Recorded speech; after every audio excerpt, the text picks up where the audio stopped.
Halo guys, apa kabar? Kali ini berita datang dari Unknown Nine Awakening. Hampir setiap game yang berkaitan tentang Sweet Baby Inc. pasti gagal. Kenapa aku bilang gagal? Kalau kalian lihat di Steam DB, all-time peak cuma 285. Ini lebih parah dari Concord. Bandai Namco investasi banyak di sini. Ini mirip seperti PlayStation dan Concord. PlayStation membeli Fireworks Studios, berharap masa depan yang cerah buat PlayStation. Dan hasilnya sangat buruk. Dan sekarang, Bandai Namco yang membeli Refractor Entertainment, dan hasilnya kalian lihat, sangat buruk. Tapi Bandai Namco investasi bukan hanya dari game ini aja. Jadi Unknown Nine ini nantinya punya universe-nya sendirilah. Tujuan Refractor Studios untuk membuat game, komik, novel, bahkan film juga. Ini seharusnya jadi investasi masa depan yang besar. Digadang-gadang bakal jadi franchise yang booming. Tapi satu hal yang membuat mimpi itu jadi sirna. Ditemukan bahwa perusahaan ini punya koneksi dengan Sweet Baby Inc. Kayaknya logonya ini bukan bayi manis, tapi bayi kematian ini bro. Orang-orang menemukan bahwa entry credit dari game ini adalah David Bedard, co-founder Sweet Baby, dan Kim Belair, yang kalian tahu CEO Sweet Baby. Dari kalian lihat ini aja, kalian pasti udah berpikir, waduh, Sweet Baby, hancur dah nih game. Sekarang mereka merubah entry creditnya. Yang tadi itu screenshot lama. Mungkin sekarang mereka sadar kali ya. Kalau ada embel-embel Sweet Baby, pasti sial. Kalian lihat cinematic launch trailernya.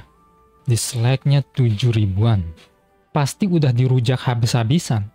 Aku ngeliat trailernya kan. Itu maksudnya apa? Gak jelas. Coba kalian tonton sendiri aja deh. Kalau aku, nggak tertarik sama sekali. Coba kita lihat komen-komennya deh. This game will be concorded. Is this modern audience in the room with us right now? How does it feel to spend your time working on a game you know none will play? The title refers to the 9 unknown people who will buy this thing. Thanks to this trailer, I now identify as non-binary. Why should we buy games made by people who openly hate us? The customer? Steve Jobs famously warned that consultants never have to deal with the consequences of their bad advice. Dari komennya aja, udah negatif bro. Nggak bagus.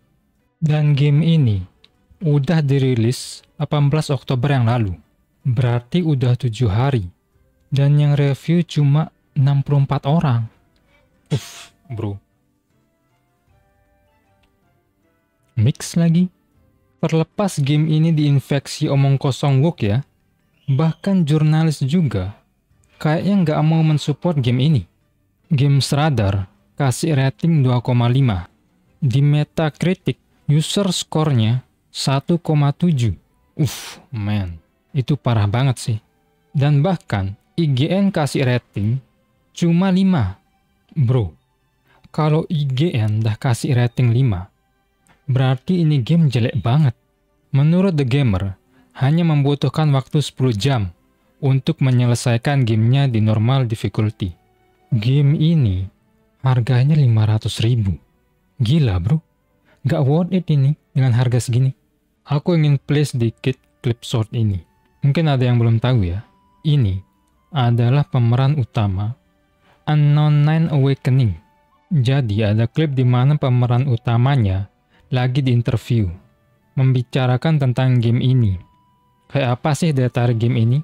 I'm excited. I'm excited for people to hopefully feel empowered by this character who is so grounded, so inspired by like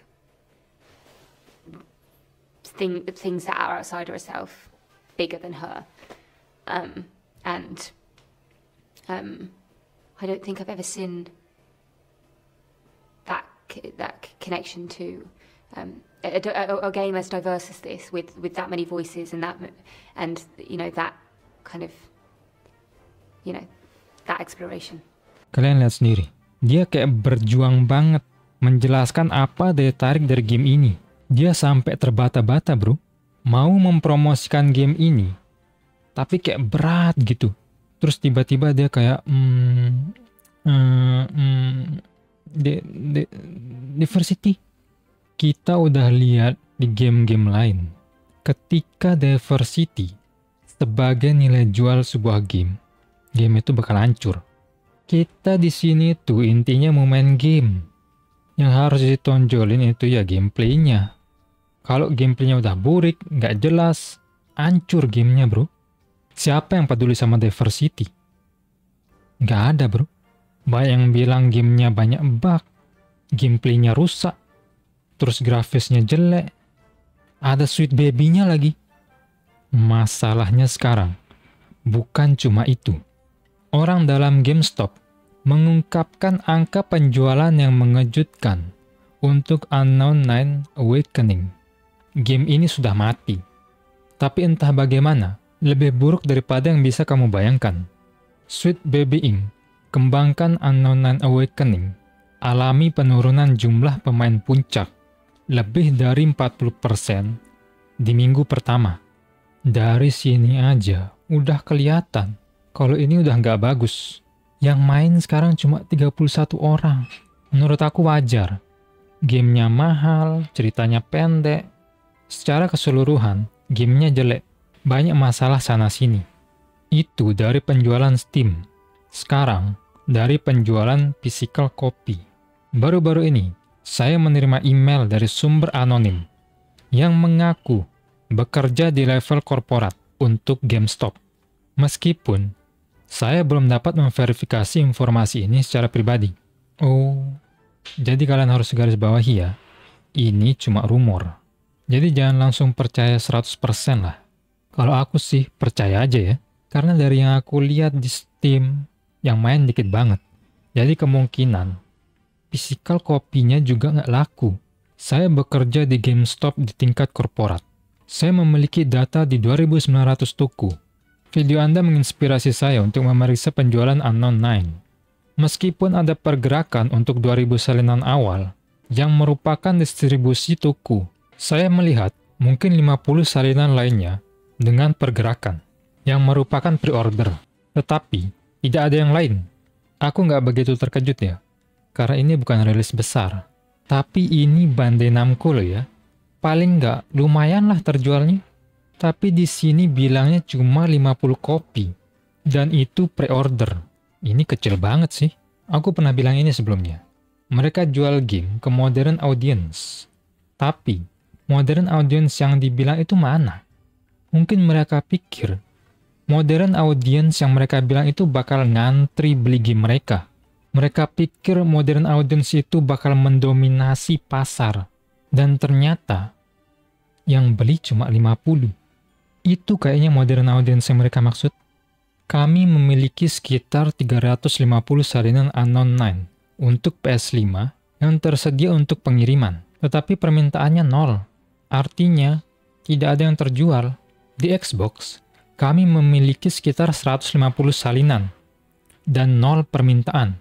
Jadi, di antara kedua platform tersebut, pada saat email pertama saya, kami tidak menjual satu pun salinan. Ini gila sih. Dari 2.900 toko dan terjual 0. Jadi nggak ada yang tertarik sama sekali sama game ini. Saran aku, kalian simpen duit kalian. Jauh-jauh deh dari game ini. Harganya 500.000. Kalian bisa dapet yang jauh lebih bagus. Sebenarnya nggak aku kasih tahu aja, kalian udah ngerti sendiri lah. Gamenya seburuk apa. Toko retail berfungsi sebagai salah satu indikator awal terpenting dari potensi keberhasilan sebuah game. Apakah begitu? Aku sih setuju-setuju aja ya. Tapi sekarang kebanyakan orang beli digital copy. Mungkin sekitar 80% lah. Physical copy menurutku juga penting. Mungkin ada kolektor atau punya PS5 yang pakai disk. Mungkin bosan dengan gamenya bisa jual lagi. Ya masih banyak lah. Menurut aku, Unknown Land Awakening adalah game gagal. Kita lihat dari pemainnya, cuma mentok 285 orang, dan bahkan gak ada yang tertarik untuk membeli game ini. Bagaimana menurut kalian guys? Apakah kalian tertarik dengan Unknown Land Awakening? Silahkan komen di bawah. Kalau kalian suka dengan pembahasan seperti ini, jangan lupa like videonya, boleh banget di subscribe, dan cek videoku yang lain. Semoga kalian menikmati videonya. And see you guys next time. Peace.